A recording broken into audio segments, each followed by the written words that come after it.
Vamos estudar o livro Encontro Marcado, de Chico Xavier, orientado pelo Espírito Emmanuel.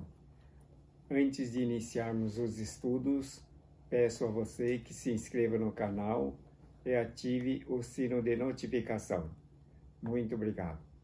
A matéria de hoje, capítulo 14, Prejuízos da irritação e cólera. Não farias explodir uma bomba dentro de casa, comprometendo a vida daqueles que mais amas. No entanto, por vezes, não vacilamos em detonar a dinamite da cólera, aniquilando as energias dos companheiros que nos trazem apoio e cooperação. Veja exatamente o sentido dessas palavras. Realmente, você não faria explodir uma bomba ou dinamite dentro de casa, mas frequentemente faz explodir o sentimento prejudicial da cólera e da irritação. E diz aqui, aniquilando as energias dos que acompanham dentro do seu lar ou no seu ambiente.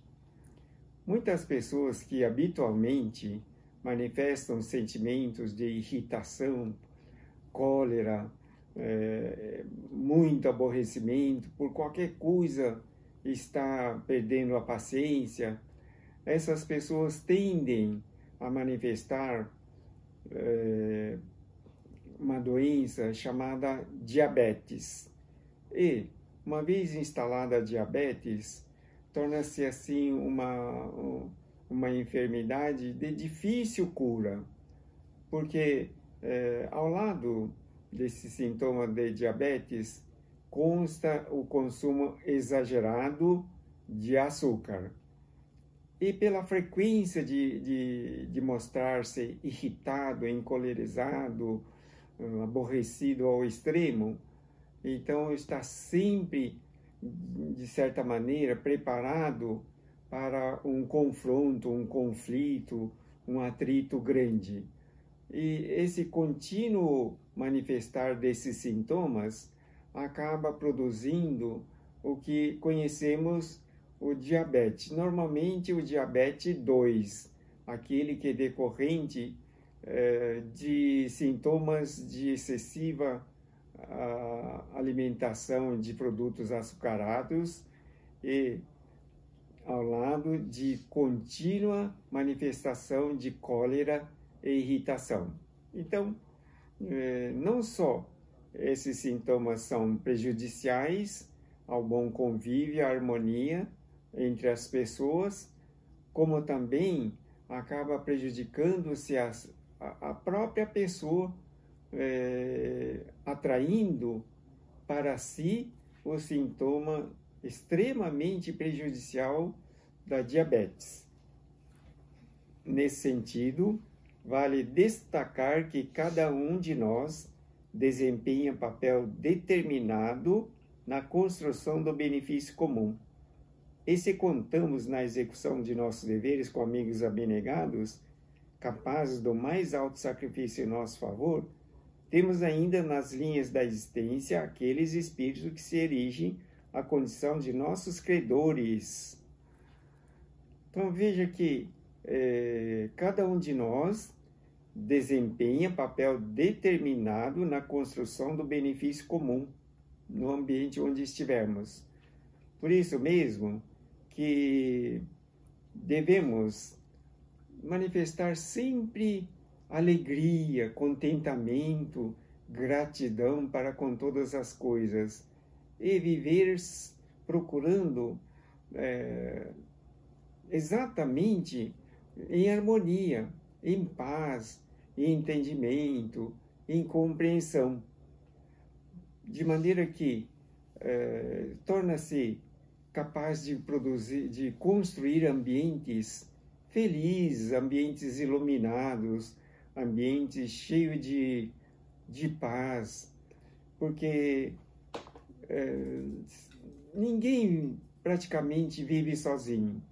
Se eventualmente estiver sozinho num determinado local, por certo que vai estar junto às pessoas no local de trabalho, na escola, na sociedade, e muitos no clube, em muitos locais há uma obrigatoriedade de convívio comum.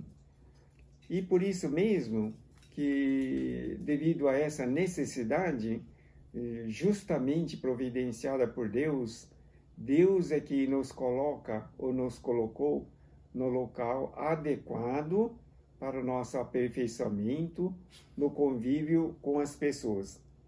E diz aqui, se contamos na execução dos nossos deveres com amigos abnegados, capazes do mais alto sacrifício em nosso favor, né? Se contamos com essas pessoas, também temos frequentemente ao nosso redor ou no meio do nosso convívio, aqueles espíritos que se erigem à condição de nossos credores, com os quais ainda não nos quitamos de todo no terreno das contas pessoais, não é? São os devedores, são pelo saldo que temos devendo do passado, em passadas reencarnações. Então veja que a providência divina nos coloca exatamente no local adequado, necessário ao nosso aperfeiçoamento, porque a nossa alma, nosso espírito evolui purificando, iluminando a alma, porque se mantivermos pendências do passado ou não conseguirmos solucionar adequadamente as questões de harmonia, paz e reconciliação com as pessoas ao redor, dificilmente temos autorização de seguir adiante. Nós vamos ficar estacionados, podemos retardar ainda mais a nossa evolução e só vamos seguir adiante no momento que quitarmos completamente as pendências, as nossas obrigações com essas pessoas colocadas ao nosso redor.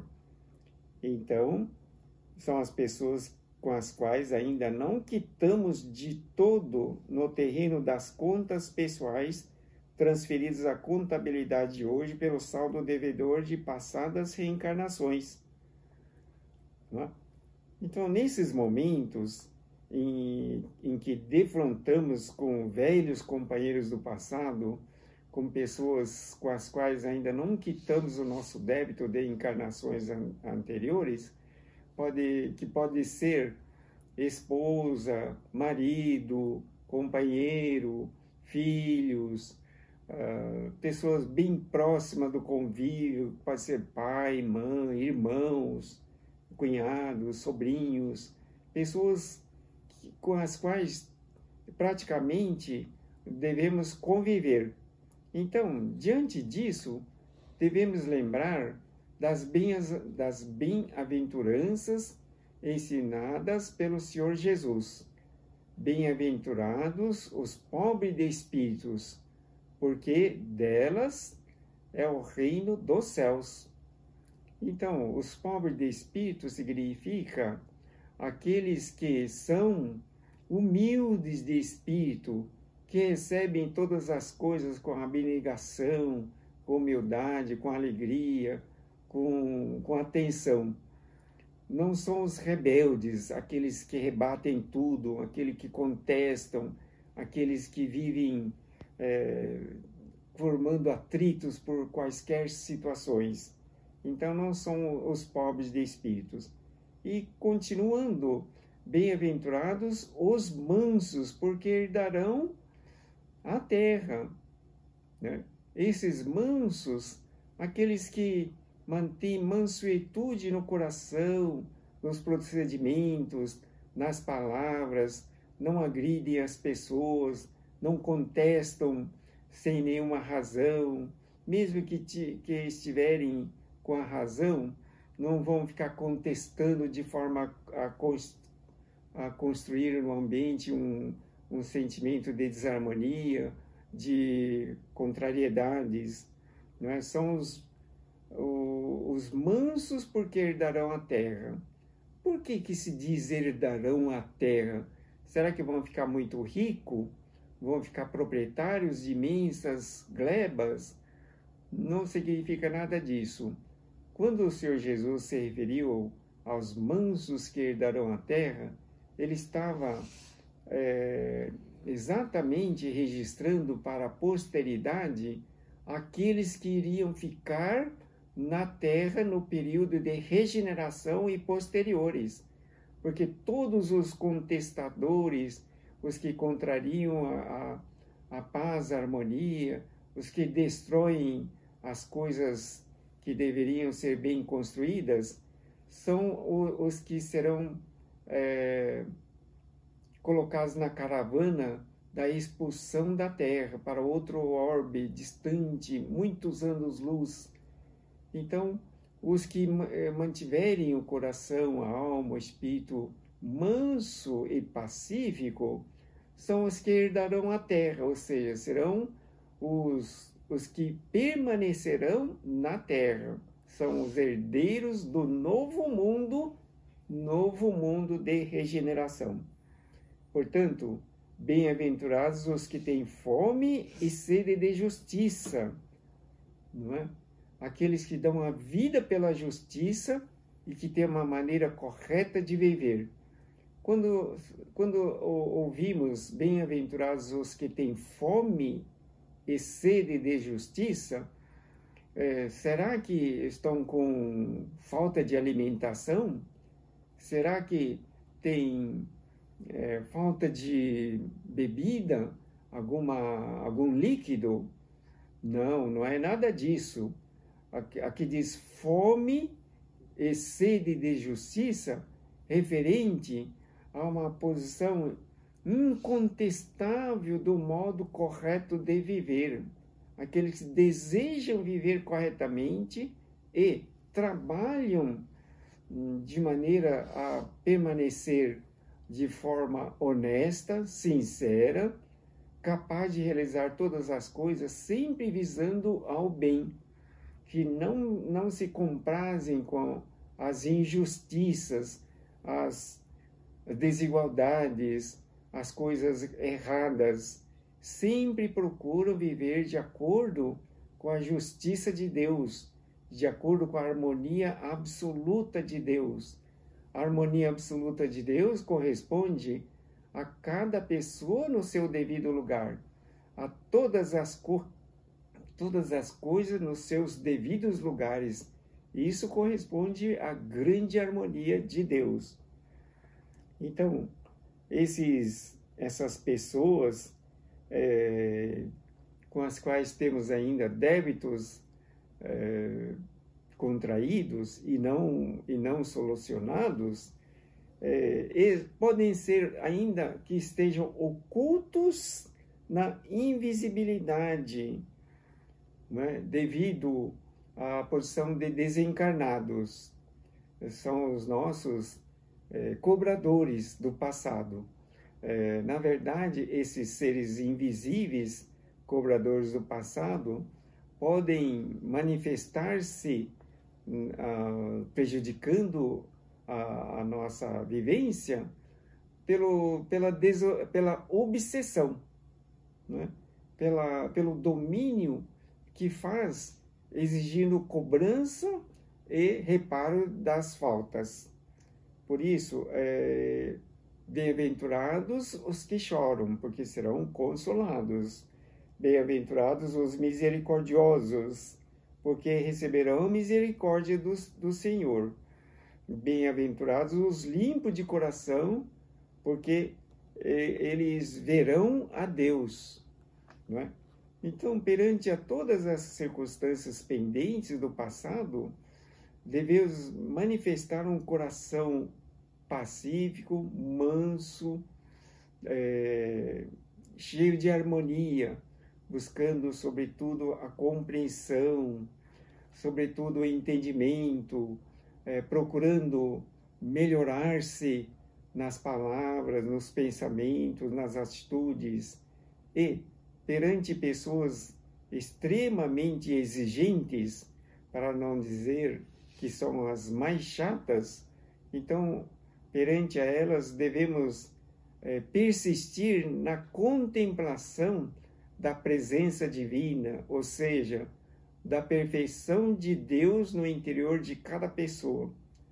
O Espírito Emmanuel, através da obra psicografada de Chico Xavier, no livro O Espírito da Verdade, diz que devemos, em todas as circunstâncias, persistir na contemplação da presença divina no interior de cada pessoa.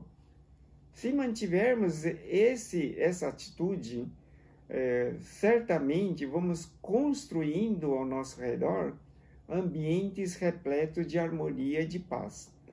Veja que nós estamos estudando a matéria prejuízos da irritação e cólera. Não é? Há pessoas que, por exemplo, instruídas ou dominadas pelos espíritos desencarnados, manifestam continuamente repentes de ira, de irritação, de cólera, proferindo palavras agressivas, destrutivas, os impulsos de sentimentos negativos, não é? Veja que uma vez tinha mãe e filho, filho já adulto, e continuamente em contrariedades recíprocas estavam em atrito. E certa vez, numa situação mais trágica, os dois começaram a quebrar os pertences e utensílios domésticos da cozinha. Um jogava o prato, outro jogava o copo, e assim foram destruindo.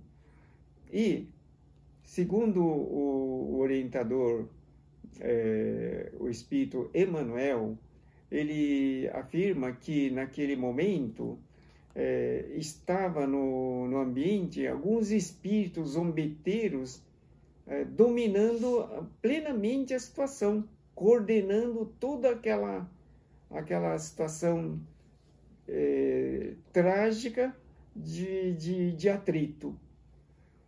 Posteriormente, o marido dessa mulher, pai daquele moço, orientando adequadamente e orando, pedindo aos céus que acalmassem as duas pessoas e envolvessem com amor e sabedoria, eles acalmam. E, silenciosamente, ele entra na cozinha e começa a ordenar, recolhendo o que restou no piso, né? E colocando na devida lixeira. Então veja que o mundo espiritual, dependendo da situação do espírito presente, pode muito bem instruir na direção de tragédias, de situações inconvenientes, de brigas e de outras coisas. Então, os cobradores podem estar no mundo espiritual ou revestido na armadura de carne e osso, no plano físico. Eles se instalam na sombra da antipatia sistemática ou da perseguição gratuita, experimentando-nos com persistência admirável os propósitos e testemunhos de melhoria interior. Então veja que eles vivem o tempo todo ao redor, não é? Impulsionando esses sentimentos agressivos, destrutivos e prejudiciais, que podem ser os desencarnados, com quem eventualmente tem a pendência do passado, ou mesmo as pessoas vivas ao nosso redor, em carne e osso, que recebendo instruções dos espíritos inferiores, aumentam ainda mais as agressividades e os impulsos destrutivos. É assim que vamos vencendo em exames diversos, opondo valores morais entesourados na alma ao assédio das provas, como sejam paciência na adversidade, resistência na dor, fé nos instantes de incerteza e generosidade perante as múltiplas solicitações do caminho.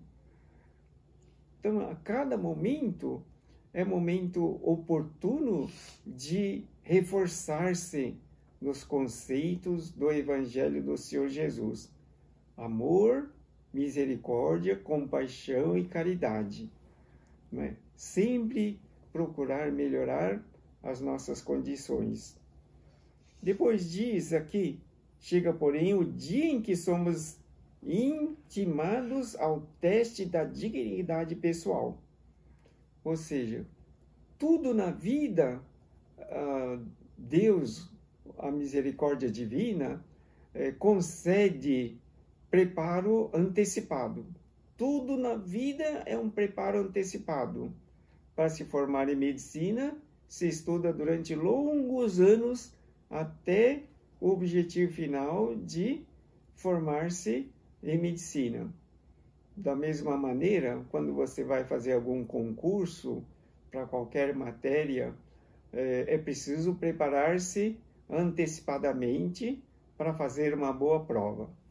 Na vida, tudo é um preparo. Deus é amor, Deus é justiça, Deus é misericórdia, Deus é sabedoria.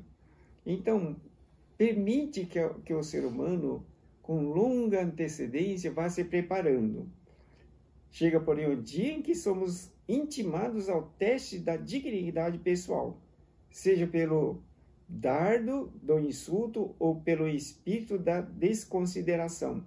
Somos alvejados no amor próprio, e se não dispomos suficientemente de humildade e compaixão, eis que a altivez ferida se assemelha em nós ao estopim afogueado de que a cólera irrompe em fuzilaria de pensamentos descontrolados, arruinando-nos preciosas edificações espirituais do presente e do futuro.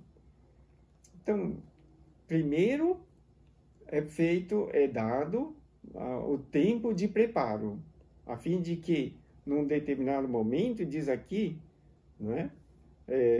Vai aparecer uma situação que vai nos exigir todo um discernimento, toda uma paciência, uma compreensão. Tinha o apóstolo de Jesus, o Felipe, que frequentemente reclamava ao mestre Jesus sobre a circunstância da família, esposa e 2 filhas. Por mais que ele se esforçasse para ser um bom marido, um bom companheiro e bom pai, suprindo todas as necessidades da família, ainda assim a esposa e as filhas manifestavam contrariedade e insatisfação, exigindo mais e reclamando sempre. Muito triste, Felipe foi consultar-se com o Mestre Jesus.